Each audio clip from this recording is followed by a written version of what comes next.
வாழ்க வளமுடன். அனைத்து அன்புள்ளங்களுக்கும் வாழ்க வளமுடன். அருள்நிதி பேராசிரியர் அன்பழகன், திருவண்ணாமலை. இன்றைய சிந்தனைக்கு சித்தர் சிவவாக்கியருடைய ஒரு பாடலை நாம் சிந்திக்கலாம்.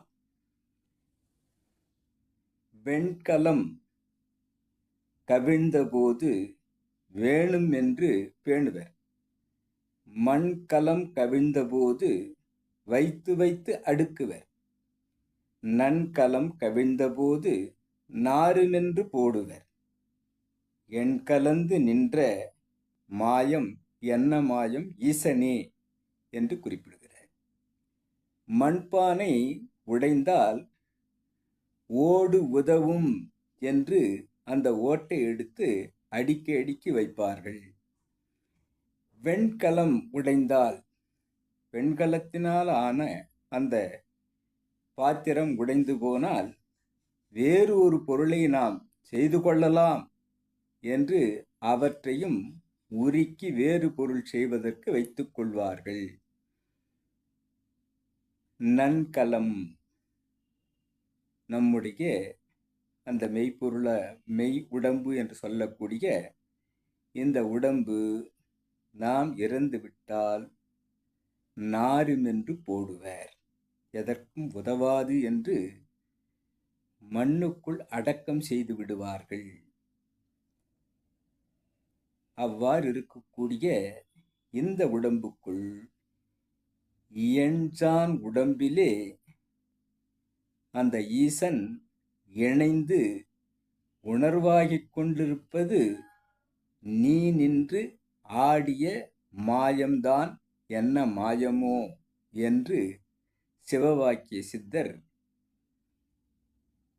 மனித உடம்புக்குள் இறைவன் உணர்வாவதை இவ்விதம் விளக்குகிறார்.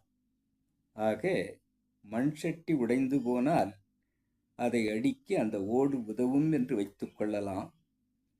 வெண்கலத்தாலான அந்த பானை, அந்த பாத்திரங்கள் நமக்கு தேவை, வேறு ஒரு பொருளை தயாரிக்க உருக்கி வேறு செய்து கொள்ளலாம் என்று வைத்துக் கொள்வார்கள். ஆனால் இந்த உடல் உயிரை விட்டு பிரிந்தால் நாருமென்று மண்ணுக்குள் அடக்கம் செய்து விடுவார்கள். அவ்வாறு செய்யக்கூடிய இந்த உடலுக்குள் உணர்வாகி இரண்டரக் கலந்து ஊனுக்குள் நீ நின்று உலவினதை காணாமல் என்று சொல்லும் அளவிற்கு உறைந்து உறைந்து இந்நிலையில் நாம் பழக